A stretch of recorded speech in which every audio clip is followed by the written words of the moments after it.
Bienvenidos y bienvenidas a Enclave Política. América Latina y en particular la región andina ha experimentado fenómenos políticos y sociales que ponen a prueba a los gobiernos, pero sobre todo a los modelos económicos. Ahora confluye en la crisis sanitaria, migratoria, económica y social sin que se vea en el mediano plazo una solución, al menos conjunta entre las repúblicas de nuestra región. Y por eso queremos conversar con el presidente del Parlamento andino, Juan Pablo Letelier, quien nos visita en nuestra sede. Bienvenido, Juan Pablo, qué gusto tenerlo por acá. El placer es mío, el honor es mío.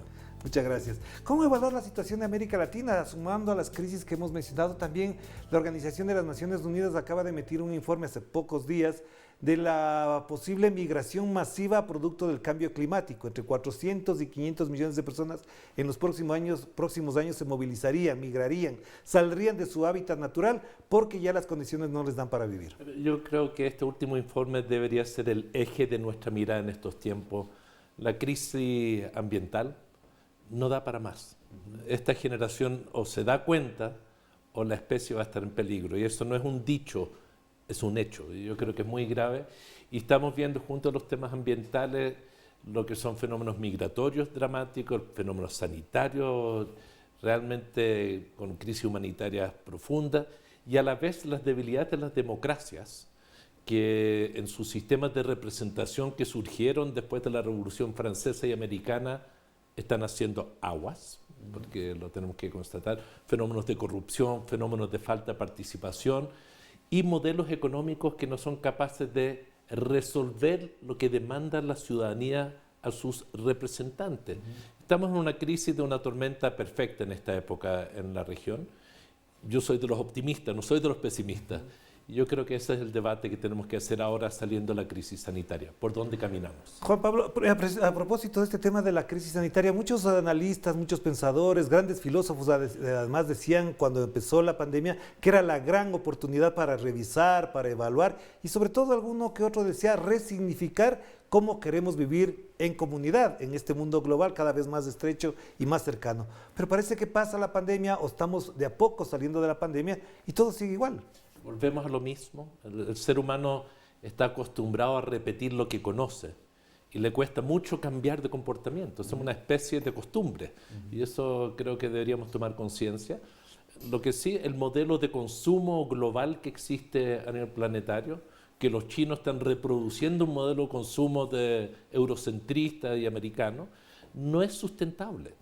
Y yo creo que es un tremendo peligro el que al salir de la pandemia establezcamos una normalidad, como que estos modelos de consumo, de desarrollo basado en el consumo, por desgracia, va a ser una solución. No lo va a ser, creo que necesitamos, como dijeron varios en medio de la pandemia, darle otro contenido a los modelos de desarrollo. Claro. Desde Zizek, Yu Chul Han y entre otros filósofos se propusieron pensar en esto, pero parece que ellos, además de otros más, que no cabe mencionar el número porque son muchos, no llegan a los oídos sus pensamientos de los grandes mandatarios, de los grandes líderes, porque por ejemplo en las reuniones del G20, la última, por ejemplo, habla del crecimiento, habla del desarrollo económico, pero no habla de la sustentabilidad humana y de las demás especies. A ver, yo estoy lejos de ser un promotor o un defensor del gobierno norteamericano, menos de Biden, pero quiero reconocer que Biden no es Trump. Claro, claro. El que Estados Unidos vuelva a la mesa del debate sobre los temas ambientales es importante. Es importante ver qué va a ocurrir con la COP. Reitero, yo soy de los optimistas, no soy de los pesimistas en esto. Pero es cierto que las nuevas generaciones son las que tienen que incomodar. Las nuevas generaciones que nos vienen con una carga de cómo se han hecho las cosas en el pasado deben irrumpir para establecer nuevas prioridades. La prioridad no puede ser el tener más cosas, tiene que ser calidad de vida y es lo que están planteando mucho las nuevas generaciones, los nuevos liderazgos, es lo que han planteado líderes desde Nueva Zelanda, Australia. Comenzamos a ver en Europa como vuelve un debate distinto, sin duda, al que hubo durante más de 20 años. Yo espero que este debate también se vaya, diría, llegando a América Latina, mirando en América Latina, elaborando y evaluando los errores que cometimos, y en particular el mundo más progresista, repensar el continente, pero sin repetir el error de posiciones polares, porque en esas posiciones polares dejamos de tener una identidad común, un nosotros en nuestra diversidad.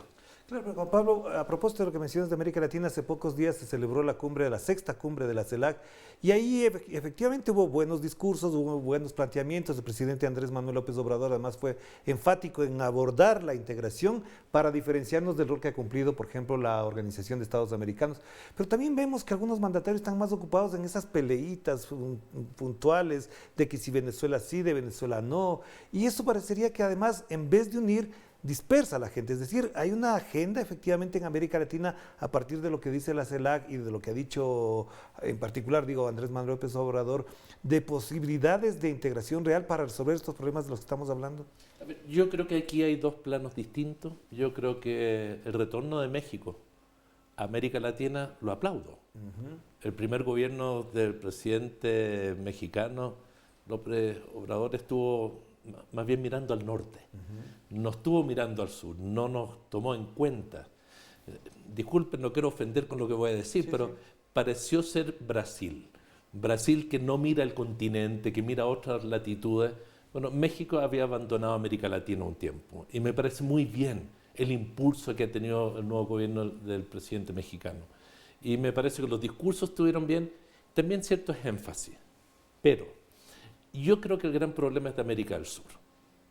El problema es que América del Sur es distinto a México y a Centroamérica.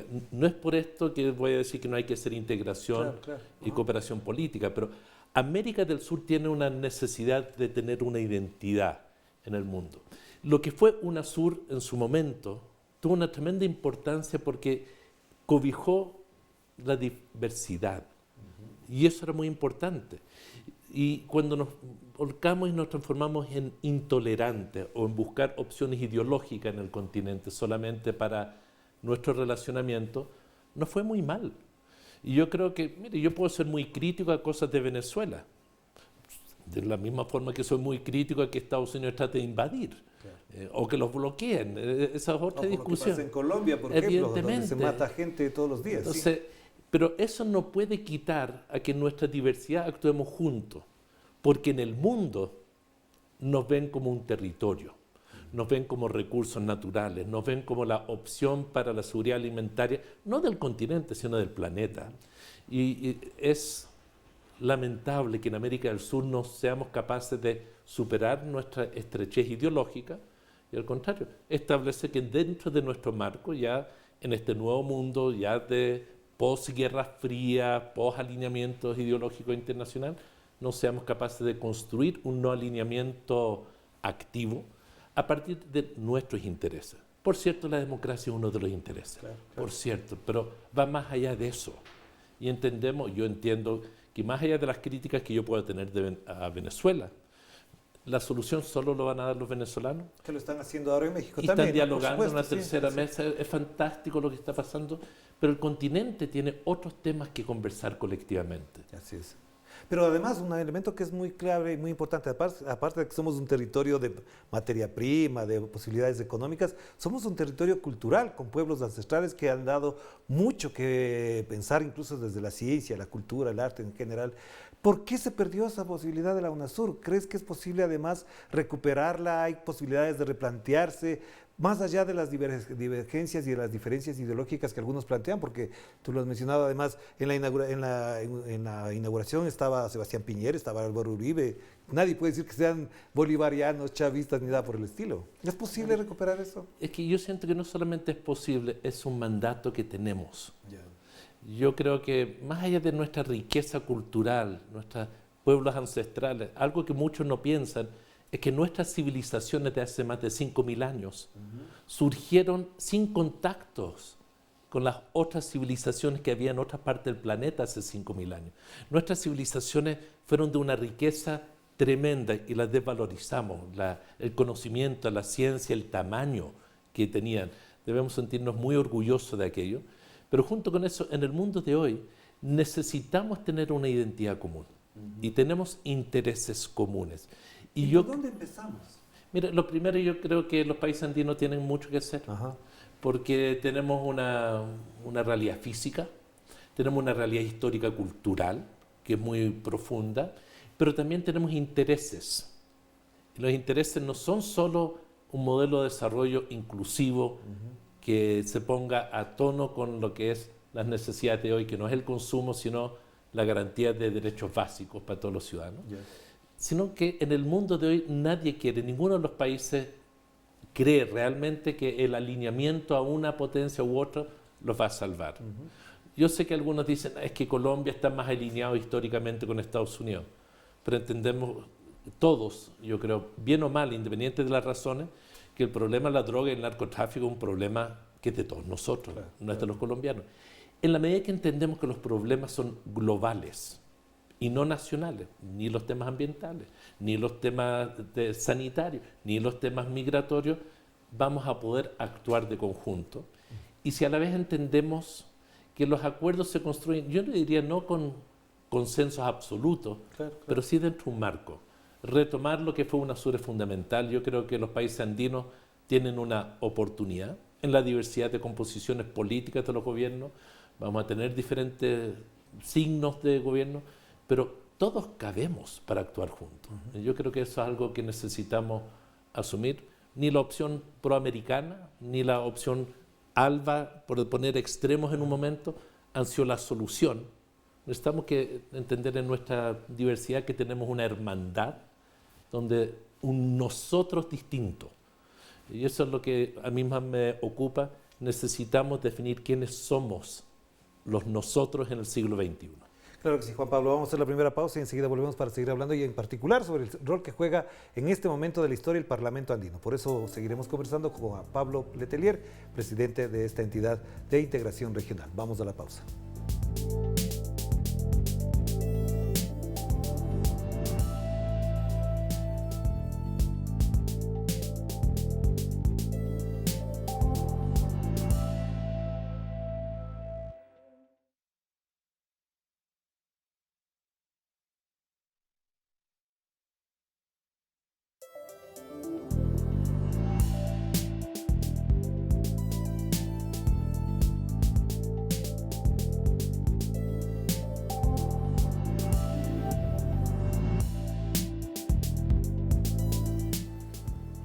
Estamos de vuelta aquí en Enclave Política a través de Telesur, la señal informativa de América Latina y el Caribe, y nos encontramos conversando con Juan Pablo Letelier, presidente del Parlamento andino, que además de esta entidad se reúne estos días acá en Quito, Ecuador. Juan Pablo, ¿cuál es el propósito que se plantea este momento el Parlamento andino en función de las exigencias, de las demandas que hemos planteado, no solamente de orden regional, sino global? Mire, el primer objetivo es repolitizar el debate sobre la integración. Pero a algunos no les gusta la palabra esa, repolitizar. Es que, la política viene de los griegos, las cosas de la ciudad, las cosas que nos afectan. Y no puede ser que los espacios de representación no aborden los problemas ciudadanos de una manera distinta. Seguir haciendo lo mismo sigue dando el mismo resultado. Cambiar las formas de hacer las cosas nos abre una oportunidad. Algo que queremos que el Parlamento andino, a partir de una definición del nosotros, permita entender que cada país solo no va a resolver sus problemas. Eso no va a ocurrir en el mundo de hoy. Y el que podamos visitar y hacer nuestras sesiones con temas específicos en los diferentes países es fundamental. ¿Por qué Ecuador? Porque el presidente Lasso es el presidente pro tempore de una parte fundamental de la institucionalidad del sistema andino de integración, porque necesitamos dialogar entre nosotros de otra manera. Necesitamos ver en nuestra diversidad cómo actuamos frente a ciertos temas. Mira, pongo un ejemplo. Es una vergüenza lo que nos ha pasado con las vacunas. Es una vergüenza. Nuestros países no actuaron juntos. Cada país negocia con los laboratorios con cláusulas de reserva. No sabemos ni cuánto está pagando cada país por las vacunas. Y sabemos que esto de las vacunas va a seguir. Y sabemos que somos el continente donde han habido más muertos, productos de nuestra debilidad para enfrentar en conjunto estos temas. Yo creo que este es solo un ejemplo. Podríamos poner el tema de cómo vamos a actuar frente a la próxima conferencia mundial de la COP26 en Glasgow. Tenemos temas colectivos, o el drama migratorio. Sí, precisamente es un tema particular porque estos días se vive, por ejemplo, en la frontera entre Colombia y Panamá se vive una situación muy dramática con ciudadanos haitianos y otros de otras naciones de menor proporción que intentan pasar hasta Centroamérica, pero parecería que el problema es de un gobierno, es de Colombia o es de Haití o es de Panamá. ¿Y los demás? Y yo quiero decir con mucha vergüenza lo que me duele lo que pasó en Chile. Sí. En estos días en el norte, en una ciudad donde a un grupo de migrantes los trataron de desalojar a la fuerza, les quemaron sus pertenencias, surgió una xenofobia descontrolada, con marchas anti-migrantes, sin entender que el fenómeno de la migración es un fenómeno global. Además, Chile es un país de fuentes migratorias, también en su constitución, digamos, étnica, pluricultural y demás. Así es, y yo creo que para nosotros, para los chilenos, fue una vergüenza lo que pasó. Pero también es una realidad que los gobiernos no están abordando bien el tema migratorio. Yeah. No lo están tratando de abordar individualmente. Yo aplaudo lo que hizo Colombia con la migración humanitaria venezolana, de asegurarle un reconocimiento, un estatus. Pero ¿por qué no hacemos lo mismo con los haitianos? Los haitianos llegaron en números muy amplios a Chile en un momento. Son muchos los que están migrando de Chile, tratando de llegar a Estados Unidos ahora. Los norteamericanos. ¿Y qué puede hacer el Parlamento andino frente a eso? Mire, primero tomar conciencia y generar un emplazamiento al sistema de Naciones Unidas. No puede ser que no haya ayuda humanitaria para los migrantes. Hay más ayuda para los migrantes sirios o de otras latitudes, que son situaciones dramáticas sin duda, pero aquí estamos hablando solo venezolanos. La cifra más conservadora habla de 5 millones. Otras cifras hablan de 6,5 millones. ¿Para qué hablar los desplazamientos internos en Colombia, los desplazamientos de otros países en diferentes momentos? Claro. Lo que pasó aquí en Ecuador, que hubo una migración masiva a Europa y que todavía estamos batallando para que... Y ahora además más de 80,000 personas han salido del país hacia Estados Unidos. Así es, y uno se pregunta en esto, ¿por qué nuestros gobiernos no actúan juntos frente a Naciones Unidas, para que Naciones Unidas efectivamente actúe de otra forma con esta realidad migratoria? Bien. ¿Es porque está Estados Unidos que no quieren? Digamos, tenemos que generar una demanda colectiva como región. El Parlamento andino quiere poner el tema migratorio como uno de los temas, pero queremos que los gobiernos escuchen a sus parlamentos también. Son temas incómodos. Yo sé que estos son temas incómodos, pero los gobiernos van a tener que decidir cuál es la prioridad en sus presupuestos. ¿Va a ser el tema de desarrollo humano o van a ser otros temas? Y esto es algo que el Parlamento andino quiere conversar con los diferentes gobiernos de la región, con los diferentes parlamentos nacionales, de cómo actuamos, porque el fenómeno migratorio no va a desaparecer. Porque incluso además hay entidades y organismos regionales, ONGs que tienen mucha plata para estos temas, pero en la práctica las soluciones no se ven a la mano, no se ven de inmediato. ¿Cuál sería la medida urgente que habría que tomar para estos propósitos? Que conversen, tomen decisiones y atiendan y escuchen a los parlamentos. Y hay que también identificar bien los problemas. Quiero poner un ejemplo. En nuestros países los movimientos feministas han surgido con mucha fuerza, sí, lo aplaudo. Pero me preocupa que uno de los mayores dramas que están viviendo las mujeres en el continente, que es la trata, la comercialización sexual con las migrantes, muchas mujeres solo con sus hijos, está invisibilizado. Y yo siento que los organismos internacionales tienen que hacerse cargo de esto y tienen que ayudar, y eso es de los temas que nos preocupa como Parlamento andino, que estén sobre la mesa, para que entendamos que el nosotros tiene que ser un accionar colectivo en esta materia, y en la ayuda humanitaria necesitamos asegurarle a esas personas y todos los países que reciben migrantes tienen que estar en condiciones de recibir, ser receptores, pero en condiciones dignas. Claro. Los migrantes no pueden estar obligados a estar tirados en una plaza, en una calle, sin agua, sin ninguna condición sanitaria, y la comunidad internacional hoy sí está en condiciones de ayudar, porque son corresponsables o debemos ser corresponsables de estos fenómenos, que son fenómenos globales, no son nacionales. Juan Pablo, una pregunta que no quiero dejar de lado es, ¿cuál es el futuro del Parlamento andino? Porque algunos avisoran que debe desaparecer, que su función no tiene un real impacto y que el consumo de dinero que le cuesta a cada país es demasiado para lo que hace. ¿Es posible pensar en una reformulación del rol que cumple el Parlamento andino para las necesidades de la región? Mire, yo creo que hay que darle más poder para que tengamos normas supranacionales. Yeah. Creo que tenemos que superar esta estrechez de un cierto nacionalismo, yo diría, bastante decimonónico, no entender que hoy las decisiones son globales. Necesitamos tener normas jurídicas comunes en muchas materias para abordar los mismos problemas. Para eso está el Parlamento andino, para lo que es armonizar nuestra legislación, para complementarla, para que los procesos de integración sean viables efectivamente. A veces los gobiernos o las élites de cada país se resisten mucho a la integración de normas jurídicas porque establece obligaciones, bien natural, y obligaciones que tienen que ver con lo que son derechos humanos de nueva generación, de cuarta generación, que no son solo los derechos políticos y civiles, son los derechos económicos, sociales, ambientales. Culturales también. Entonces, tenemos que avanzar. Sí, el Parlamento andino tiene mucho que decir, pero más que los parlamentos, nuestros pueblos tienen mucho que decir. En esta ocasión que estamos en Quito vamos a hacer dos acciones fundamentales. Uno es promover el Pacto Verde Andino. Es una propuesta para que los gobiernos que vayan a la Conferencia Mundial del Medio Ambiente lleven una posición común de la región. Más allá del hecho de que no seamos la región o los países más contaminantes o los que más emisiones genera, eso no permite que nos abstraigamos de nuestra responsabilidad como pueblos, como cultura.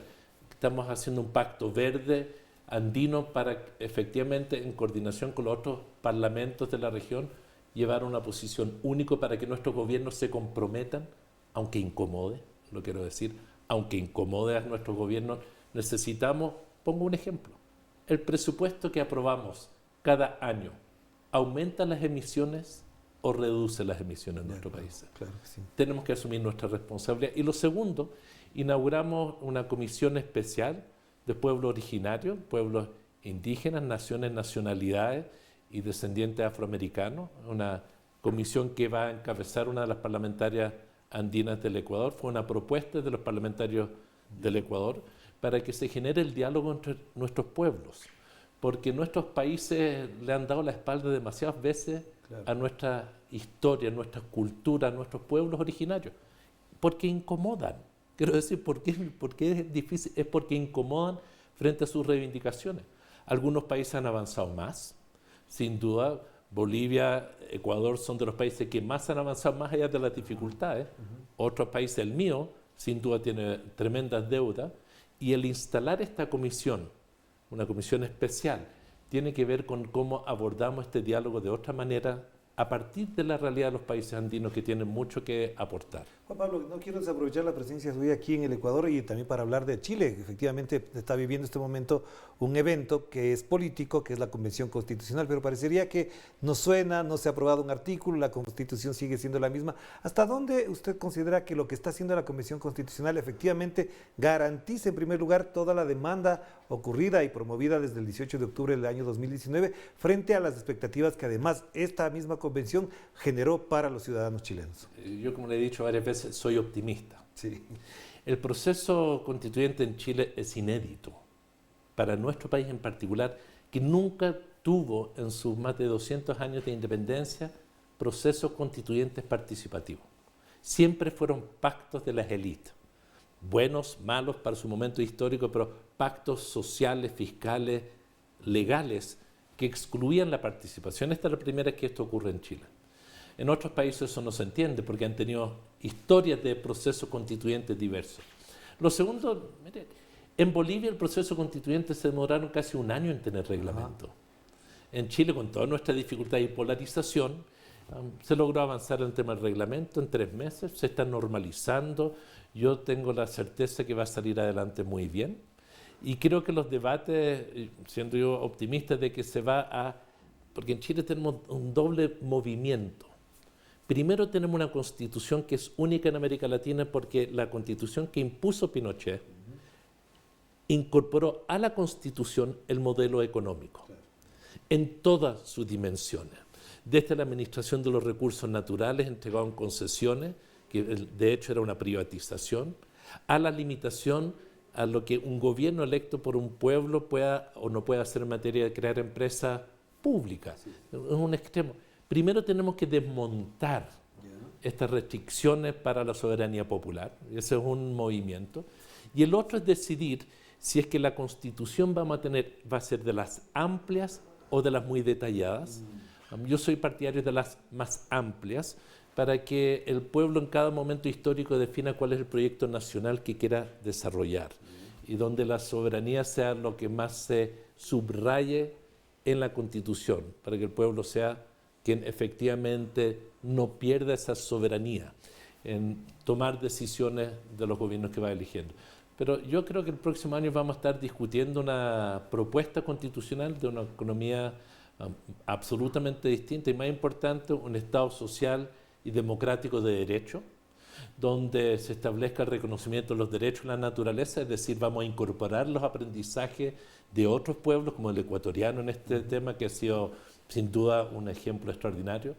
Vamos a poder aprender del proceso de Bolivia en lo que es el reconocimiento a sus pueblos originarios y en particular sus ámbitos de autodeterminación, que en Chile nos ha costado mucho. Yo soy de los optimistas en esta materia, yo creo que vamos a salir muy bien después de una crisis que no daba para más. Y no daba para más porque más allá de que la transición que vivimos, saliendo de la dictadura de Pinochet, tuvimos que hacerlo dentro del marco de la Constitución, nunca tuvimos la fuerza suficiente para romper eso. Y fue nuestro pueblo el que forzó el estallido a buena hora. Quizás uno lamenta los costos sociales, humanos, las pérdidas que muchas de vidas, pero era un proceso histórico necesario que se inició. Y yo soy de los que confía que, mire, los extremos siempre existen en las sociedades, pero cuando uno se sienta a conversar, al principio cuesta, pero después todos podemos dialogar entre nosotros si tenemos como eje el respeto a los derechos humanos, la integridad, el respeto cultural pleno de las y las otras personas. Yo creo que nos va a ir muy bien en el proceso chileno. Gracias por su optimismo también, el que nos traslada. Gracias, Juan Pablo. Muy amable por venir acá a Telesur también. Gracias a Juan Pablo Letelier, presidente del Parlamento Andino, que se reúne en la capital ecuatoriana, aquí en la mitad del mundo, y del cual también en nuestros espacios informativos y segmentos de reportes desde la capital ecuatoriana lo tendremos presente. Cuídense mucho, que la pasen bien. Chao, chao.